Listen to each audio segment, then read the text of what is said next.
Yeah, sort of like 105. Yeah, but it's more, you do it as they want you to do it. Certainly, yeah, certainly. Oh, good. Yeah, that's interesting. What's it like being a part of the comedian scene? Do you think, like, having friends and hanging out with people, do you find that you...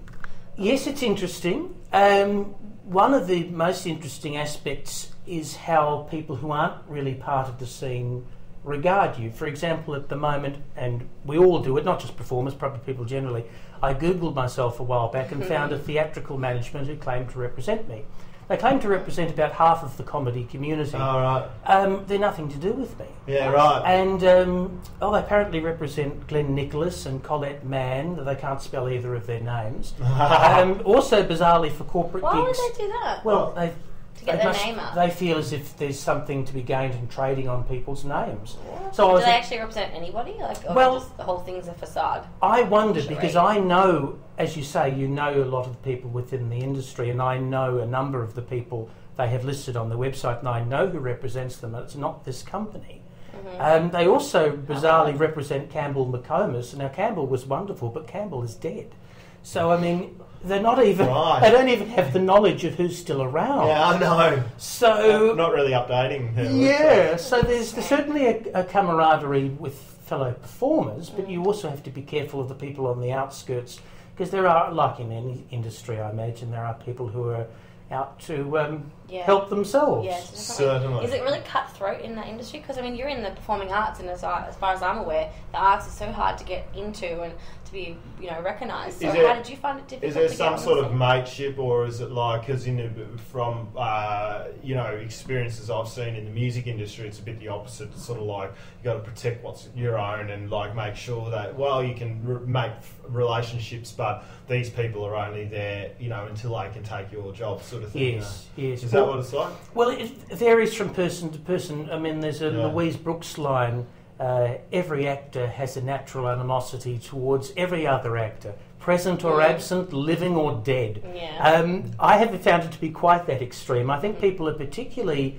helpful if they think the other person isn't their competition. Competitive, yeah. For example, I do a lot of things. I record demos, as I say, for other actors, and also if I make an enormous amount of money out of that, I do it basically to help friends.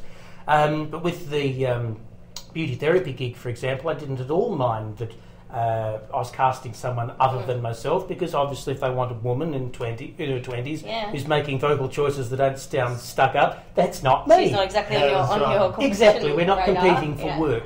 So again, it varies from person to person. You get people who are very helpful, and you get those who aren't. You also get, with a lot of times with theatre companies, when it's not an individual, when it's a group of people, they don't set out to be user-ish, if that's a word, but that can sometimes be what happens. For example, when you audition, you often have to give your contact details. Sure. Now, it's quite common, once you've given out your contact details, to be, without being asked to, be put on their mailing list and be sold on. Mm-hmm. So you're suddenly being asked to buy tickets to the fundraising concert and their trivia night, and to donate $5,000 and become a sparkling Shiraz member of the theatre company.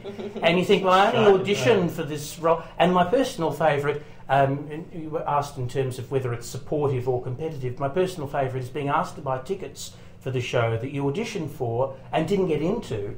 Come and buy tickets to support the people we actually get. Oh, yeah, that's strange. That's right. Really that's strange.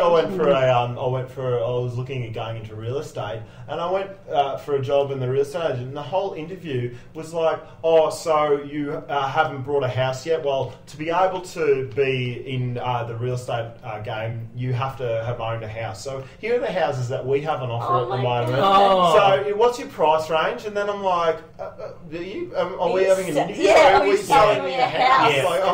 Like, what's going on? I had a similar experience with without mentioning them, a New South Wales corporate entertainment company, and their premise was they wanted to meet Melbourne performers because they were doing shows in Melbourne. Rather than flying the talent down from Sydney, it'd be good to use people from Melbourne. And I went in for the audition in town, and then suddenly, just like with yours, it segued into, and we'd really like some of our actors to be able to go into corporations and sell the product. Now, this is how we want you to sell it, blah, blah, blah. I thought, you're not really after actors, you're not people to sell the product. Salesman. Yeah. Ugh, yeah. Yeah, right. Yeah. It's nothing worse than selling stuff.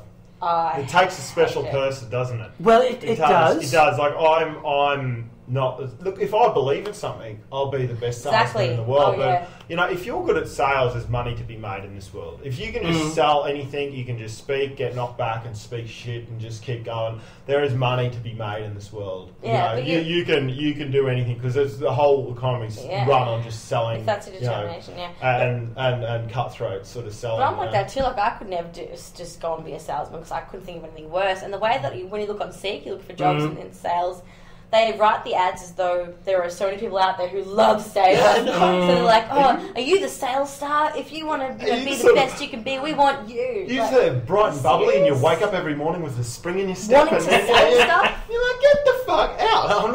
Sometimes I wake up and I don't want to speak to anyone. And then other times I'm like, people like that? Let's be serious. I think they are. I think there definitely are. And I think it's more about, it's not, especially because my mate's in the sort of corporate real estate game. And that is a lot about just being a mate.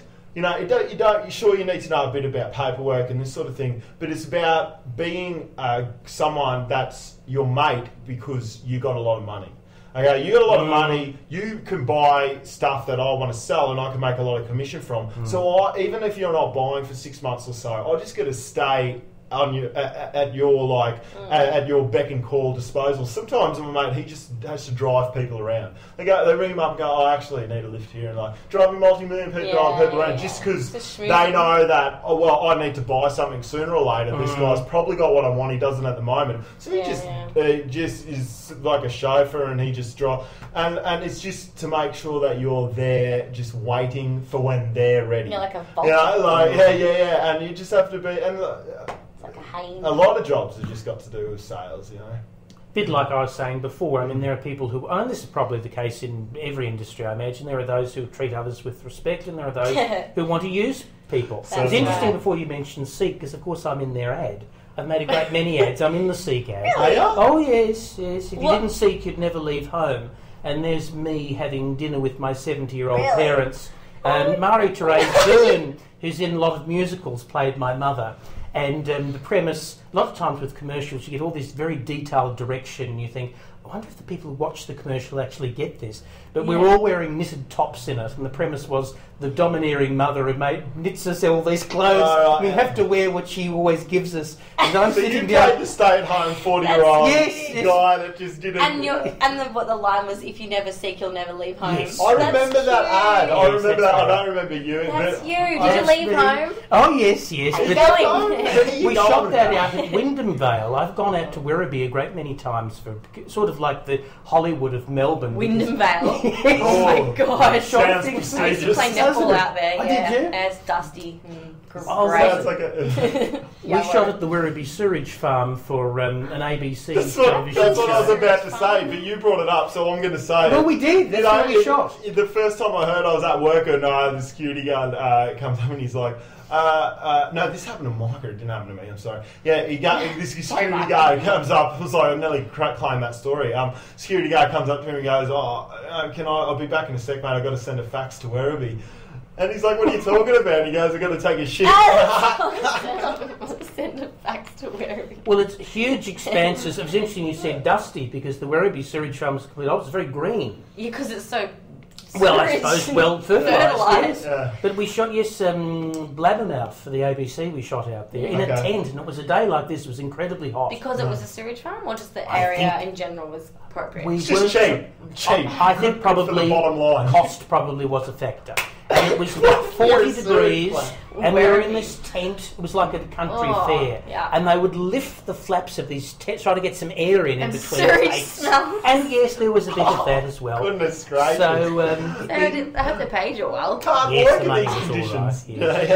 Oh, golly. Yeah. I bet you would go out to some interesting sets, would you, when you get called out? Oh, you do. Well, before we started recording, I mentioned a project I did for the National Trust. I've done a few shows in National Trust properties. And yes, some of those you look around and you think, the history here is magnificent. Or I did a tour of 12th Night, which played in wineries. And the line that we were given if we were interviewed for radio was, oh, look at the backdrop there. If you had a budget of $1 million, you couldn't have a better backdrop than this, which was actually true. Yeah. All the stars and, beautiful landscape. Some of them were quite spectacular. In Victoria? All around Australia. We went to most of the states. Oh, nice. So, but then, of course, playing to a drinking audience provided its own challenges. You get the best of both worlds. You get people who are overly enthusiastic, and then people who are like, what, hecklers? Make us laugh, hecklers, and then you get, there was say all something that. funny. What's the National Trust? They own, they do all sorts of things, but they own a lot of like Como and Como House, yeah. Yes, and Rip and Lee's where I did a show, and Labassa is another one where I was performing. Rip and Lee like? That's massive. You've seen Rip and Lee? It's like this huge block in Elstonwick. Well, isn't it in Rip and Lee's in like its own suburb? I think you can call it either, really. Yeah. But is it beautiful in there? Like, it's beautiful. We performed in the Grand Ballroom.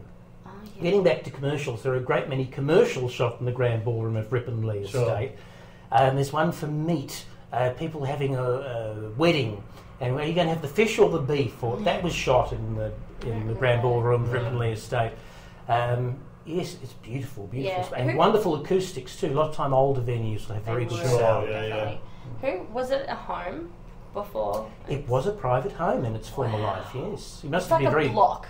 Like a block. I see it on the map. I see the name Rip and Lee on the map. Like it's just up there. It's pretty close. It's just close to here. I thought it was a suburb. No, I don't know. It's both. There are homes in Rip and Lee that are not part of Rip and Lee Estate. Right. And there's also quite a bit of performing that goes on there. Sure. Yeah. Cool.